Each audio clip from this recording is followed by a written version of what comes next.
स्वागत है आपका आज के हमारे इस वीडियो में। दोस्तों आज हम पढ़ने वाले हैं 4.2 कक्षा 10 का एनसीईआरटी सिलेबस से। दोस्तों इससे पहले हमने 4.1 को पूरा अध्ययन कर लिया है। इस वीडियो में हम 4.2 को पढ़ेंगे दोस्तों। इसलिए आप अगर 90% पाना चाहते हैं तो हमारे शॉर्ट ट्रिक्स विद स्वैग भी आपको देखना ही पड़ेगा। तो हम एग्जाम टाइम में शॉर्ट वीडियो को भी लाते हैं, वो भी देखना बहुत ज़रूरी होगा। 90+ की तैयारी हमारे ही यूट्यूब चैनल से आप कर सकते हैं। इसलिए अगर वीडियो अच्छी लगेगी दोस्तों तो लाइक कमेंट देना मत भूलिएगा, जो कि हमारे लिए बहुत ज़रूरी है। ठीक दोस्तों, तो चलिए शुरू करते हैं अपने वीडियो को। तो देखिए दोस्तों, हमारे पास सबसे पहला क्वेश्चन 4.2 के कक्षा 10 एनसीईआरटी पैटर्न से पहला है कि गुणनखंड विधि से निम्न द्विघात समीकरण के मूल ज्ञात कीजिए। तो हमारे पास क्वेश्चन है कि गुणनखंड विधि से निम्न द्विघात समीकरण के मूल ज्ञात कीजिए। तो देखिए दोस्तों, कैसे करना पड़ेगा इसमें हमें ध्यान से पहले समझ लीजिए। तो इसका तरीका एकदम वही है दोस्तों, जो बहुपद का रूल है, एकदम वही रूल है दोस्तों, कोई अलग से रूल नहीं है। हम क्या करेंगे यहाँ पर, हम इसे जो है समझ लेते हैं कि ये किस रूप में लिखा है। तो ये देखिए, ये लिखा है ax² minus bx minus c के रूप में। देखिए ये कुछ इसी तरीके से है कि यहाँ पर x² है, दिख रहा है कि नहीं दिख रहा है आपको, और ये आपका x है और ये आपका c है, और इसके आगे अगर कुछ नहीं है तो इसका मतलब 1 है। तो हम क्या करेंगे, a और c का गुणा करेंगे। तो ध्यान से देखिए, हम a और c का गुणा करते हैं, यानी 1 और 10 का गुणा करते हैं, और तो जो हमारे पास आंसर आता है वो 10 हो जाएगा। अब हमें इस 10 को इस तरीके से लिखना है कि वो गुणा, देखिए जैसे 10 को इस तरीके से लिखना है या उसके गुणनखंड को इस तरीके से लिखना है कि जोड़ने पर या घटाने पर ये 3 आना चाहिए। तो हम देखते हैं 5 में से 2 जाता है तो 3 आता है, लेकिन हमें -3 चाहिए। तो इसका मतलब हमें क्या करना पड़ेगा, हमें माइनस वाले को बड़े वाले को माइनस करना पड़ेगा, इसे प्लस करना पड़ेगा, जिससे हमारा आंसर किस में आ जाए दोस्तों, माइनस के अंदर आ जाए। तो हमें सेम इसी तरीके से करना होगा। तो हम करते हैं दोस्तों, कोई दिक्कत नहीं होने वाली है। तो हम जब करेंगे दोस्तों, तो यहाँ पे देखिए क्या करेंगे, हम यहाँ पे लिखेंगे याक्स स्क्वायर माइनस, तो आपने देखा कि 5 और 2 में से जाने पर होता है, तो हम सेम वही तरीका अपनाएंगे। 5 माइनस 2, और ये हमारे पास x हो गया। ठीक, ये हमारे पास x हो गया, -10 बराबर 0। उसके बाद हम जब यहाँ पे ब्रैकेट को खोलेंगे तो x माइनस 5, ये गुणा हो जाता है अंदर, तो x, और ये हमारे पास प्लस, ये हो जाएगा इसके साथ गुणा में 2x, ये हो गया हमारे पास -10 बराबर 0।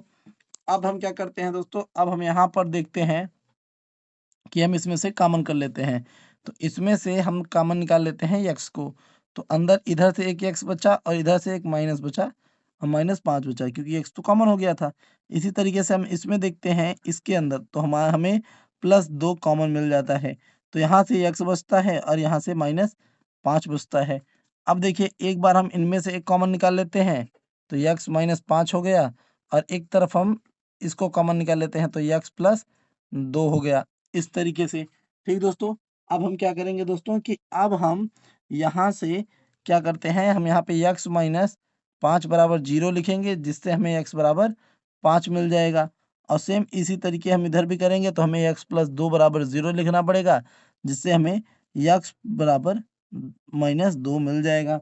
तो हम क्या जान लेते हैं, हम लिखेंगे यहाँ पर कि हमें x² -3x -10 के मूल 5 और -2 हैं।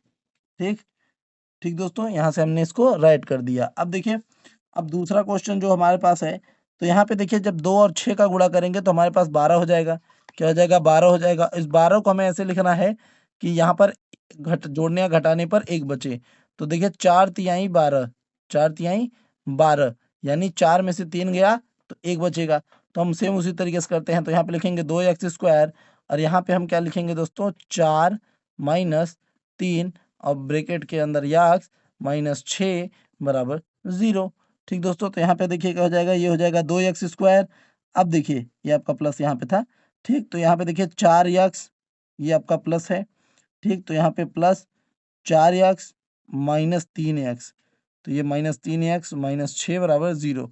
देखिए यहाँ पे प्लस था इसलिए अंदर का मान नहीं बदला हुआ है। ठीक दोस्तों, यहाँ पे प्लस होने की वजह से यहाँ का मान नहीं बदला है। ठीक, अब यहाँ पे हम यहाँ पे क्या कॉमन ले लेते हैं, यहाँ पे हम 2x कॉमन ले लेते हैं, जिससे कि यहाँ पे x बचे, और यहाँ पे क्या बचा दोस्तों, यहाँ पे केवल 2 बचा। अब यहाँ पे हम -3 कॉमन ले लेते हैं, तो यहाँ पर x आ जाता है, और यहाँ पे x + 2 आ जाता है, जिससे यहाँ पे हम जब निकालेंगे तो 2x - 3 यहाँ पे हो जाएगा, और यहाँ पे x + 2 हो जाएगा।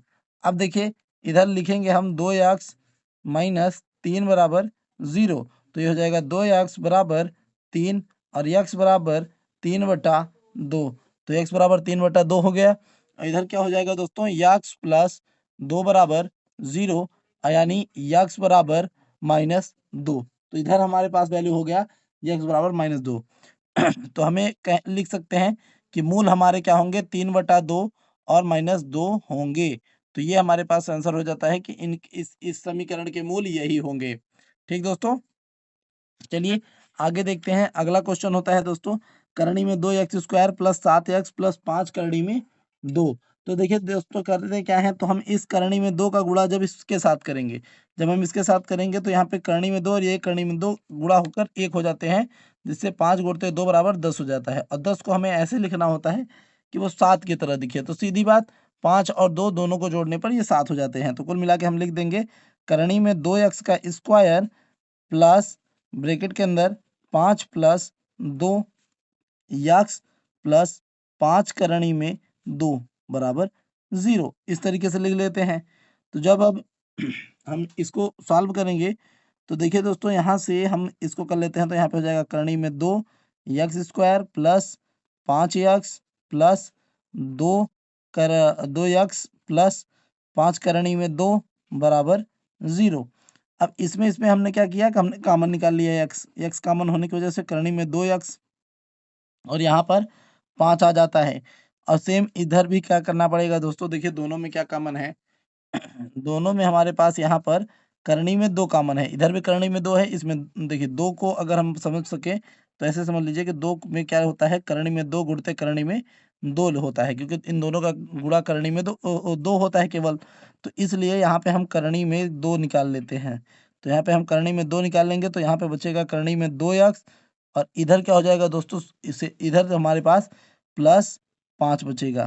तो अब यहाँ पे हम क्या करते हैं, यहाँ पे से हम मान निकाल लेते हैं, तो x प्लस करणी में 2 बचता है, और इधर आ जाएगा करणी में 2x प्लस 5, ये हो गया।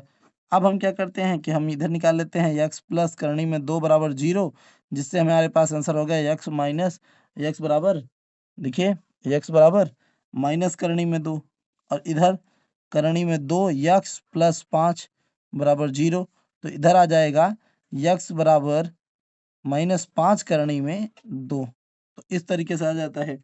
तो हमें पता चल जाता है कि जो हमारे मेन मूल होंगे वो क्या होंगे, तीसरे के लिए कुल मिला के हम तीसरे के लिए जो है वैल्यू निकाल लेते हैं, तो हमें पता चल जाता है कि हमारे पास माइनस करणी में 2 और -5 करणी में 2 मूल होंगे, यही मूल होंगे। ठीक, हम ऐसे निकाल लेते हैं। अब देखिए यहाँ पर जो दिया हुआ है इसको करते हैं, जब इसको सॉल्व करते हैं तो हमारे पास यहाँ 8 का गुणा पहले इसमें करेंगे, 16x² माइनस 8x प्लस 1 बराबर 0, तो ये 8 इधर चला जाता है।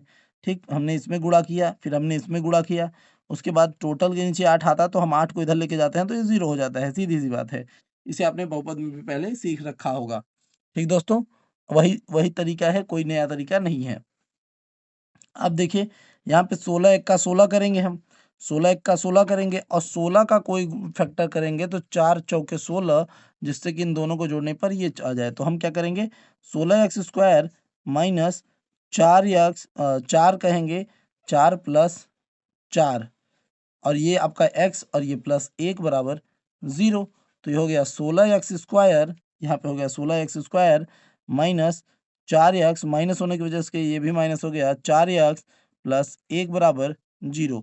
दोनों में क्या कॉमन है, 4x, तो यहाँ पे हो गया 4x माइनस 1, और यहाँ पे -1 कॉमन निकाल लेंगे, तो यहाँ पे हो जाएगा 4x माइनस 1, जिसकी वजह से 4x माइनस 1 और उसके बाद 4x माइनस 1, इस तरीके से हो जाएगा। दोनों साइड में वही है, दोनों साइड में सेम है तो कोई दिक्कत नहीं होने वाली, दोनों साइड में सेम है तो हम ये कह सकते हैं कि जब हम इसको निकालेंगे तो 4x माइनस 1 बराबर 0, तो x बराबर 1/4 और इधर भी क्या होगा 4x माइनस 1 बराबर 0, तो इसका मतलब x बराबर 1/4।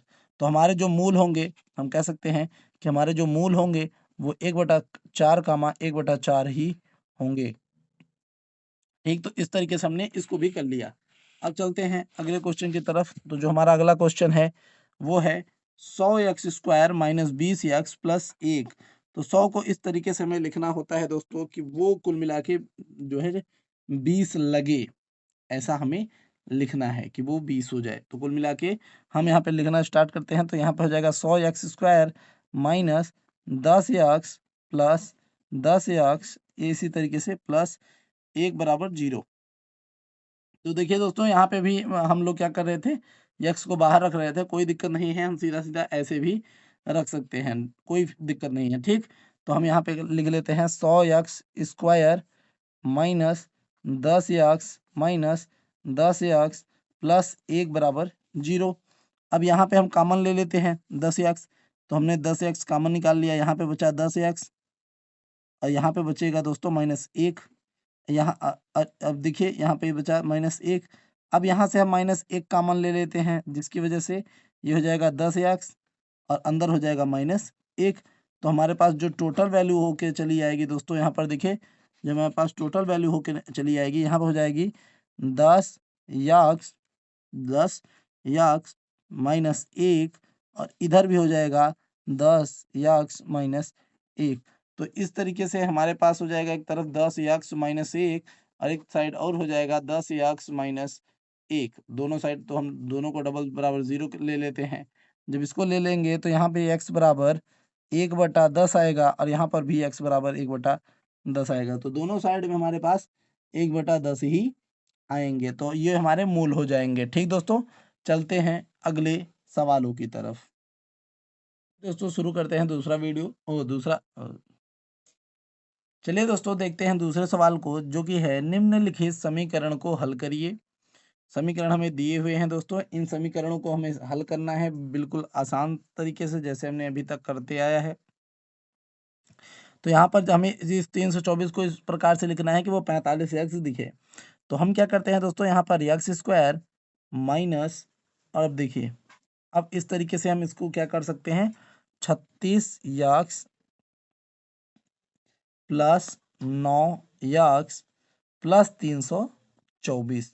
ठीक दोस्तों, क्योंकि 36 नवैया 324 होता है, तो हमने इस तरीके से लिख दिया। अब देखिए दोस्तों यहाँ पे क्या हो जाएगा, x² minus 36x minus 9x plus 324 बराबर 0। ये इस तरीके से हो जाएगा।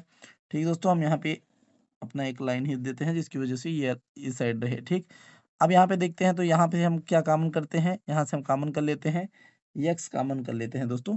तो यहाँ से जब हम x कॉमन कर लेते हैं तो इधर हो जाएगा x माइनस 36। ठीक, इधर हमारे पास -9 हमने कॉमन निकाल लिया, तो यहाँ पे x और -36 इस तरीके से आ जाएगा। अब यहाँ से x -9 निकल गया और यहाँ से x -36 निकल गया इस तरीके से। अब देख लेते हैं क्या होगा। अब यहाँ पे जब हम इस तरीके से कर लिए तो यहाँ से x बराबर 9 आ जाएगा और यहाँ पे x बराबर 36 आ जाएगा। तो हमारे पास ये दोनों आंसर आ गए, तो हमने इनको सॉल्व कर लिया। अब इसी तरीके से सेम ये भी कर लेते हैं।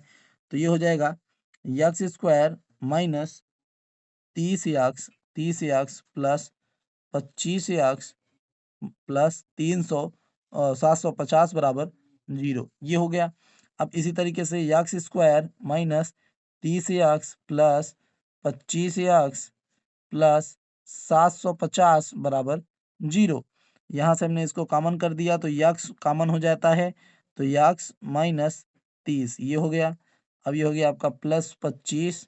ठीक, यहाँ पे x हाँ आपका यहाँ पे भी माइनस था, तो माइनस की वजह से हमारा ये जो होता है ये यहाँ पे माइनस हो जाएगा। ठीक, ये भी हमारा माइनस हो जाएगा, तो जिसकी वजह से हम क्या करते हैं, यहाँ पे माइनस कॉमन आएगा। तो यहाँ पे जब माइनस कॉमन आ जाता है तो अंदर वाला भी माइनस हो जाता है, तो ये आपका 30 हो गया। तो यहाँ पर x माइनस 25 कामा x माइनस 30 आ गया। जिसकी वजह से x बराबर 25 और x बराबर 30 आंसर हो गया। तो इस तरीके से x बराबर 25 और x बराबर 30 आंसर हो गया। तो इसके मूल तो ये हो जाएंगे और इसके मूल ये हो जाएंगे। चलिए दोस्तों, तीसरे सवाल की तरफ बढ़ते हैं और देखते हैं तीसरे सवाल में क्या दिया हुआ है। तो दिया है, ऐसी दो संख्याएं ज्ञात कीजिए जिनका योग 27 है और गुणनफल 182 है। तो हम क्या करते हैं, हम मान लेते हैं कि हमने माना दो संख्या दो संख्या x और y हैं, x और y हैं, x और y हैं। हमने माना दो संख्याएं x और y हैं। अब बोल रहा है इन दोनों को जोड़ने पर कितना हो रहा है, 27। तो हम कह सकते हैं संख्याओं का योग संख्याओं का योग संख्याओं का योग तो हम कह सकते हैं संख्याओं का योग, यानी x प्लस वाई बराबर 27 दिया है। ये हमारे पास समीकरण 1 हो गया। ये दिया है कि ये इतना हो सकता है, ठीक। और उसके बाद संख्याओं का गुणनफल भी दिया है। तो संख्याओं का गुणनफल भी दिया है कि संख्याओं का गुणनफल क्या है। तो हम लिख देते हैं कि संख्याओं का गुणनफल अर्थात क्या हो जाएगा, यक्स वाई बराबर कितना बोला है, 182 बोला है। ये समीकरण हमारे पास आ रहा है, ठीक। तो ये हमने 2 रख दिया। अब इसी तरीके से अगर हम यहाँ पे देखें तो हम यहाँ लिख सकते हैं कि समीकरण 2 को हल करने पर समीकरण 2 को हल करने पर 2 को हल करने पर हम ऐसे लिख देते हैं, 2 को हल करने पर। तो जब हम इसको हल करते हैं तो क्या हो जाएगा, यक्स वाई बराबर 182 इस तरीके से। तो इसका मतलब वाई बराबर 182 बटा यक्स। तो ये हमारे पास समीकरण 3 हो गया। अब हम क्या लिख सकते हैं कि समीकरण 3 को एक में रखने पर एक में रखने पर ठीक इस तरीके से हम लिख सकते हैं कि एक में रखने पर जब हम इसको रखेंगे, देखिए यक्स प्लस वाई बराबर 27, ठीक। और हमें रखना है वाई के स्थान पर ही। तो इसका मतलब यक्स प्लस वाई की जगह पे हम रख सकते हैं 182 बटा यक्स बराबर 27। इस यक्स का गुणा जब हम इसमें करेंगे तो हो जाएगा यक्स स्क्वायर, और ये हो जाएगा हमारे पास प्लस 182 182, और इस एक्स का गुणा हम लेके चले जाएंगे इधर तो हो जाएगा 27 यक्स। अब हम दोनों को जब एक कर देते हैं तो हमारे पास हो जाएगा x square minus 27 x plus 182 इस तरीके से, ठीक। तो हमारे पास ये हो गया। अब चलिए हम इधर लगा लेते हैं इसको। तो देखिए x square minus 27 x plus 182 बराबर 0, ये हो जाता है हमारे पास। ये वैल्यू निकल के चली आई दोस्तों। अब हम क्या करेंगे, अभी हम यहाँ पे यक्स स्क्वायर माइनस, देखिए ये 27 का मतलब 182 पढ़ा है हमें, यानी गुणनखंड ऐसा लिखना है कि उसे जोड़ने या घटाने पे 27 है। तो देखिए दोस्तों 14 और 13 को जब हम आपस में जोड़ते हैं तो 27 आता है, और इन दोनों का गुणा कर देंगे तो 182 आता है।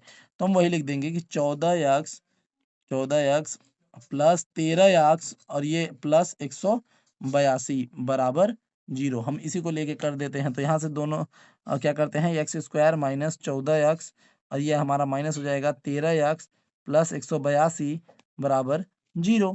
तो यहाँ पे हो जाएगा यक्स स्क्वायर। हाँ चलिए अब यहाँ पे देखिए हम यहाँ से कॉमन ले लेते हैं। तो हमारे पास ये एक्स कॉमन हो गया। तो यहाँ यक्स माइनस 14 आ जाएगा, यहाँ से माइनस 13 कॉमन ले लेते हैं तो यक्स माइनस 14 आ जाएगा। इस तरीके से हमारे पास यक्स माइनस 14 और एक तरफ यक्स माइनस 13 आ जाता है। जिस तरीके से हमारे पास यक्स बराबर 14 और एक तरफ एक्स बराबर 13 आ जाता है, इस तरीके से एक्स बराबर 14 और एक्स बराबर 13 आ जाता है हमारे पास, ठीक दोस्तों। तो इस तरीके से हमारे पास इस क्वेश्चन का भी आंसर आ गया दोस्तों। चलते हैं अगली जो है सवाल की तरफ। अगला सवाल है दोस्तों कि दो क्रमागत धनात्मक पूर्णांक ज्ञात कीजिए जिनके वर्गों का योग 365 हो। तो दोस्तों इस सवाल को करने के लिए बहुत ही ज़्यादा आसानी होती है। तो बोला है कि क्रमागत वो संख्याएं होती हैं जैसे एक के बाद दो आता है। तो हम ये देखते हैं कि अगर हम एक में एक जोड़ दें तो क्या आता है, दो आता है। इसी तरीके अगर हम मान लें यक्स, तो यक्स में यानी यक्स हो गया, और यक्स के आगे आने वाली संख्या तभी आएगी जब यक्स प्लस 1 किया जाएगा। तो इसलिए हमने क्या किया है, हमने यहाँ पे माना दो धनात्मक दो धनात्मक क्रमागत संख्या, दो धनात्मक क्रमागत संख्या कौन है? यक्स और यक्स प्लस एक है, यक्स और यक्स प्लस एक है, यक्स और एक्स प्लस एक है दोनों। ठीक, तो अब क्या बोल रहा है कि दोनों के वर्गों का योग 365 है। तो उसने बोला है कि के दोनों के वर्गों का योग बराबर 365 है, उसने कहा है। तो यानी हमें एक्स का स्क्वायर करना है और इनको भी स्क्वायर करके जोड़ना है, तब जाके हमें 365 मिलेगा, ऐसा वो बोल रहा है। तो हम क्या करते हैं, हमने एक्स का स्क्वायर कर दिया, प्लस क्या किया, हमने एक्स प्लस एक का होल स्क्वायर करके इनको जोड़ने का प्रयास किया। अब यहाँ पे हम सूत्र लगा देते हैं ए प्लस बी के होल स्क्वायर का। तो यहाँ पे सूत्र लगाएंगे तो क्या हो जाएगा, A square plus B square plus 2ab। तो 2ab करेंगे तो 2x आ जाएगा, ये हो गया हमारा 365। अब देखिए हम क्या करते हैं, इनको जोड़ देते हैं। तो इनको जोड़ देंगे तो ये 2x स्क्वायर हो गया। इसको हम क्या करते हैं, इधर लेते आते हैं। तो यहाँ पे जब हम इसको लेके आएंगे तो ये हो जाएगा, देखिए प्लस एक प्लस 2x माइनस 365 बराबर 0। तो हमारे पास यहाँ पे बच जाता है 2x स्क्वायर प्लस 2x और माइनस 264 बराबर 0। इस तरीके से हमारे पास ये क्वेश्चन आ जाता है कि 2x स्क्वायर प्लस 2x बराबर माइनस 264। अब इसको हम सॉल्व करते हैं दोस्तों। तो जब हम इसको सॉल्व करेंगे, देखिए हमारे पास ये वैल्यू आ गई है कि, हाँ तो देखिए अब हम यहाँ से दो कॉमन कर सकते हैं, दो कॉमन कर लेते हैं। तो यहाँ पे बचा एक्स स्क्वायर प्लस 2x, हम इसको उधर भेज देते हैं। जब उधर भेज देंगे तो ये 264 ही रहेगा। ठीक, यहाँ से हम फिर काट लेते हैं। जब कट जाएगा तो यहाँ पे बचेगा एक्स स्क्वायर, यहाँ से बच जाएगा केवल एक्स, और यहाँ पे बच जाएगा दोस्तों 182। तो एक्स स्क्वायर हमारे पास वैल्यू हो जाती है एक्स स्क्वायर प्लस एक्स और 182। तो हमें अब यहाँ पे इसको कर लेते हैं। तो यहाँ पे करेंगे तो ये एक्स स्क्वायर हमें प्लस एक्स, और इसको इधर लेते आए तो 182 बराबर क्या हो जाएगा दोस्तों, 0। सेम वही क्वेश्चन बन गया जो इससे पहले पूर्व था, सेम कुछ उसी तरीके का क्वेश्चन बन गया है। बस उसमें 27 एक्स था और यहाँ पे 182, बस इतना अंतर है। तो सेम वही तरीका, एक्स स्क्वायर सेम वही तरीका लगाएंगे, कोई दूसरा फॉर्मेट नहीं है, सेम वही तरीका है बिल्कुल आसानी से। तो x square plus 14x minus 13x minus 182 बराबर 0। तो यहाँ पे x square plus 14x minus 13x minus 182 बराबर 0। तो यहाँ से हम इसको कॉमन कर लेते हैं। तो यक्स प्लस 14 और इधर आ जाता है माइनस 13, यक्स 13 और इसे हो जाएगा यक्स प्लस 14। तो यहाँ पे क्या हो गया, यक्स माइनस 13 और यहाँ एक तरफ क्या हो गया, एक्स प्लस 14, जिसकी वजह से एक्स बराबर 13 और एक्स बराबर माइनस 14। तो एक तरफ एक्स बराबर हमारे पास क्या हो जाता है दोस्तों, माइनस 14, एक तरफ एक्स बराबर 13, और उसमें हमारे दोनों ही आंसर प्लस में थे। बस इतना ही अंतर आया। ठीक, चलते हैं पांचवें क्वेश्चन की तरफ। तो जो पांचवा क्वेश्चन है दोस्तों, पांचवा क्वेश्चन हमारे पास दिया हुआ है कि एक समकोण त्रिभुज की ऊंचाई इसके आधार से 7 सेंटीमीटर कम है। यदि कर्ण 13 सेंटीमीटर का हो तो अन्य दो भुजाएं ज्ञात कीजिए। ठीक दोस्तों, तो चलिए देखते हैं, क्वेश्चन बहुत अच्छा ही दिया हुआ है। तो सबसे पहले यहाँ पे हम क्या करते हैं, एक समकोण त्रिभुज बना लेते हैं। तो एक समकोण त्रिभुज बना लेते हैं, जो कि जरूरी है, अगर बोला है तो बनाना चाहिए। और इसमें क्या बोला है कि एक समकोण की त्रिभुज की ऊंचाई उसके आधार से 7 सेंटीमीटर कम है। यानी अगर हम मान लें कि इसका जो इसका आधार है वो यक्स है, तो जो इसकी ऊंचाई है वो एक्स माइनस 7 होगी, क्योंकि बोला है 7 सेंटीमीटर कम है, तो एक्स माइनस 7 है।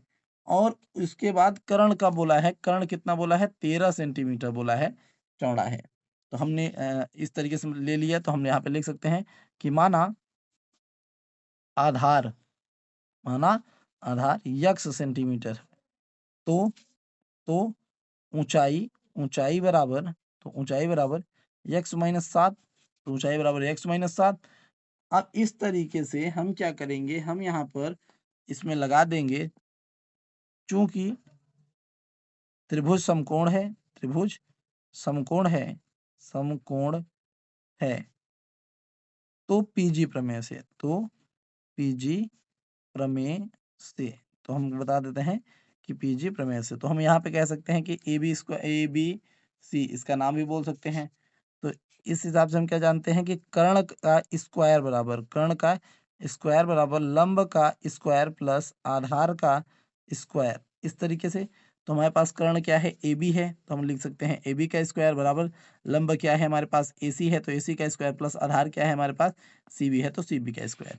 इस तरीके से ए बी का जब स्क्वायर करेंगे हम, यानी 13 का हम लोग स्क्वायर करेंगे, ए सी का जब हम स्क्वायर करेंगे तो क्या हो जाएगा, यक्स माइनस 7 का स्क्वायर करेंगे प्लस सी बी का स्क्वायर जब हम करेंगे तो यहाँ पे हो जाएगा यक्स का स्क्वायर।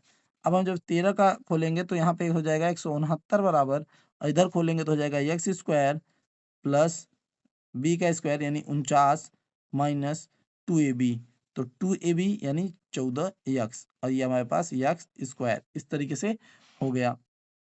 अब चलिए ये प्लस और ये प्लस जुड़ जाता है तो 169 बराबर 2 एक्स स्क्वायर माइनस 14 और ये प्लस 49। अब इसको हम उधर भेज देते हैं तो 169 माइनस 49 बराबर 2 एक्स स्क्वायर माइनस ये हो गया हमारे पास 14 यक्स, तो ये हो गया 14 यक्स। ठीक, अब देखिए, अब यहाँ पे हमारे पास वैल्यू हो जाएगी कि 2 एक्स स्क्वायर माइनस 14 यक्स, और ये देखिए हमारे पास बच जाता है पूरा 120। तो ये 2 एक्स स्क्वायर इस तरीके से हमारे पास वैल्यू बच जाता है। तो हम क्या करते हैं दोस्तों, हम यहाँ से एक छोटा छोटा सा कॉमन निकाल लेते हैं 2 को। तो जब हम 2 कॉमन निकालेंगे तो यहाँ पे बचेगा एक्स स्क्वायर माइनस 7 यक्स, इधर है आपका 120, यहाँ से 2 से हम काट देते हैं तो हमारे पास बच जाएगा एक्स स्क्वायर माइनस 7 यक्स बराबर 60। हम इसी पर अपना सूत्र उत्र बैठा लेते हैं दोस्तों, तो आसानी से लग जाएगा। तो देखिए x square minus 7 x minus 60 बराबर 0। तो देखिए हमें कुल मिला के 60 का ऐसा गुणनखंड लिखना है कि जिसे जोड़ने या घटाने पर 7 आ जाए। ठीक दोस्तों, इस तरीके से हमें लिखना है दोस्तों। तो 12 पंचे 60 होता है, तो इस तरीके से एक्स स्क्वायर हम कह सकते हैं माइनस 12 पंचे 60, तो 12 यक्स माइनस 5 यक्स माइनस 60 बराबर 0। तो यहाँ पे हो गया एक्स स्क्वायर, माइनस की वजह से देखिए माइनस 12 यक्स, और ये हो जाएगा प्लस, तो ये हो गया 5 यक्स माइनस 60 बराबर 0। तो यहाँ से अब हम यक्स कॉमन ले लेते हैं तो यक्स माइनस 12 हो गया, और ये हो गया हमारे पास प्लस 5, तो यहाँ पे हो गया यक्स माइनस 12। तो इस तरीके से आंसर हो जाता है दोस्तों हमारा यक्स प्लस 5, और इधर हो जाएगा यक्स माइनस 12। ठीक दोस्तों, तो अब इधर देखिए यक्स बराबर हमारे पास -5 हो गया, और इधर एक्स बराबर हमारे पास 12 हो गया। तो इस तरफ हमारे पास एक्स बराबर -5 हो गया, और इस तरफ एक्स बराबर हमारे पास 12 हो गया। अब देखिए चूंकि लंबाई जो हमारा एक्स है, देखिए या तो हम इसको 12 मान लें, सीधी बात। तो ये जो देखिए सीधी बात की हमारे पास जो ये -5 आया है तो होता नहीं है, तो इसलिए हम इसको काट देते हैं भाई, सीधी सीधी बात। तो जो हमारा आधार है, तो जो हमारा आधार है वो 12 सेंटीमीटर का है। किसका है, कितने का है, 12 सेंटीमीटर का है। अब 12 में से अगर हम 7 को घटा देंगे, देखिए अगर हम 12 में से उस 7 को घटा देंगे तो हमारे पास 5 सेंटीमीटर उसकी ऊंचाई भी पता चल जाती है कि उसकी ऊंचाई 5 सेंटीमीटर थी। ठीक दोस्त, चलते हैं हम अगले क्वेश्चन की तरफ, जो कि हमारे चैप्टर का लास्ट क्वेश्चन है।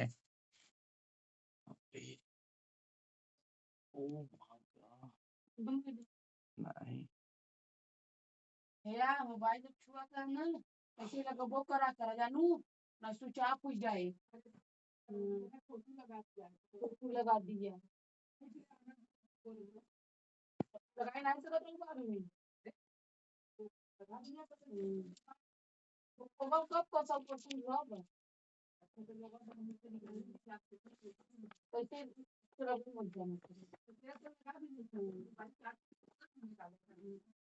देखो कैसे धमकी दे देते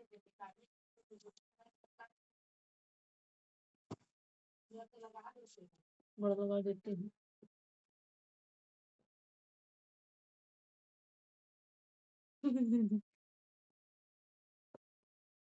अब वही सही हवल करत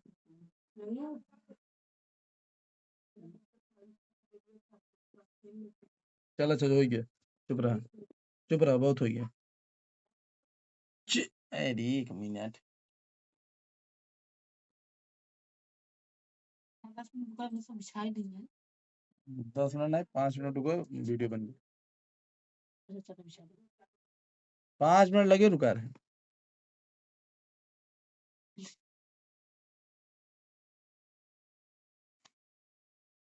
तो 5 मिनट रुक नहीं सकते? वही सब तो कहते क्योंकि अब हम मरेंगे अब। हैं।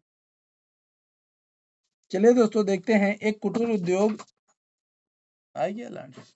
आओ आओ आओ आओ लंच। चल हो गया ना, अब बंद रह जा। नहीं, अब रुका रहा, 5 मिनट लगे। भसड़ी चीज नहीं ने बात लातन से मारा।